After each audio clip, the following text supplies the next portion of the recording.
Hello dear students, welcome to part 3 of the video series on challenges of nation building. In this video we are going to discuss about integration of princely states. So first, the problem. So the issue began with the lapse of paramountcy. So what I meant was that the princely states accepted, all these princely states in blue, they accepted the paramountcy of the British Empire when India was ruled by the British. But with lapse of paramountcy, that with the ending of paramountcy, all these states were free to join either India or Pakistan or remain independent. So there were three choices, and the decision was left not to the people but to the princely rulers. So the king or the queen decided whether which of these three choices to make. This was a serious problem which could threaten the very existence of united India, because the ruler might decide that we don't want to be part of India. So then we could not form one single united nation. First of all, the ruler of Travancore announced that the state had decided on independence. The Nizam of Hyderabad, he also made a similar announcement the next day.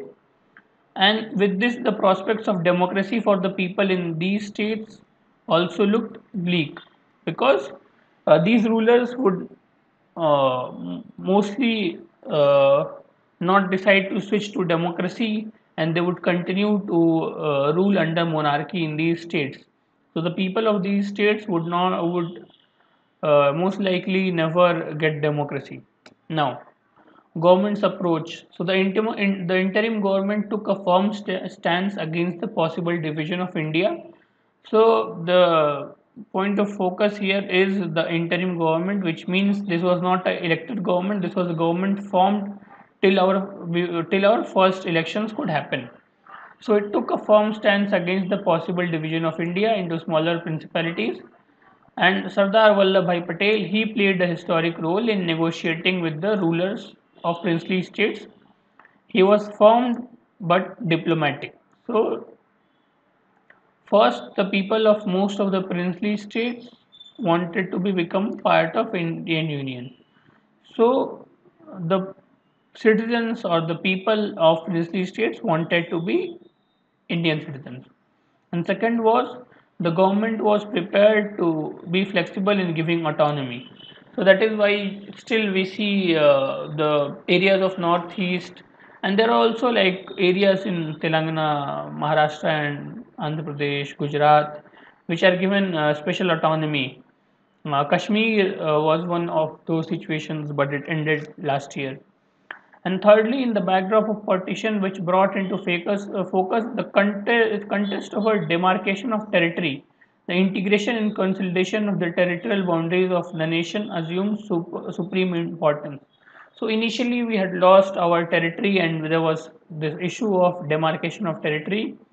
So we did not want to redo the same mistake, and this time we were very serious with consolidating the territorial boundaries of India and the nation. Now, okay, uh, three slides. Yes. So government's approach. The rulers of most of the states signed a document called the Instrument of Accession. So the Instrument of Accession was a document which allowed the Indian government to take over some of the basic facilities inside the princely states, they being the defense and foreign affairs, etc. And then second was the Instrument of Merger. So this was a more important document. This made it possible that the state formally would become part of the Indian Union. Most of the princely states signed both the Instrument of Accession and Instrument of Merger. Even the popular debate around all this is mostly focused on instrument of accession, and very less people actually know about the instrument of merger. The problem is that in the case of Kashmir, the instrument of accession was the only thing that was signed. Instrument of merger was never signed in the case of Kashmir. So that is why we needed Article 370 to proclaim that in the Jammu Kashmir region is a part of Indian territory, and we needed Article 370 to make laws for the area of Jammu and Kashmir. Now, accession of the princely states of Junagadh, Hyderabad, Kashmir, and Manipur proved more difficult than the rest. So these princely states were the ones who were very hell bent on getting independence or joining Pakistan. So that was becoming very difficult for the interim government. So the issue of Junagadh was resolved after a plebiscite confirmed people's desire. So this means that a vote happened where everybody voted whether to join India or join Pakistan or be independent, and people voted to join India. Now there is a box on page 160, page 16 that talks about Sardar Patel. Also, a lot of people keep making this claim that if Patel had become PM of India instead of Nehru, then this would happen, that would happen. But again, that is more of alternate history writing. We never know what would have happened. Also, Sardar Patel, uh, few years back during the India government, during the Modi government, actually, we honored him by building the Statue of Liberty, which is currently the tallest statue in the world. The statue is about Sardar Patel, who is also known as the Iron Man of India, and he helped to unite all of India. Now, two big cases. First case is Hyderabad. So Hyderabad was the largest of the princely states that was surrounded entirely by Indian territory. So again, Hyderabad was a landlocked princely state, and all of around it was the Indian territory. So again, it would have been a very difficult situation for the princely state of Hyderabad anyway. And the Nizam was one of the world's richest men.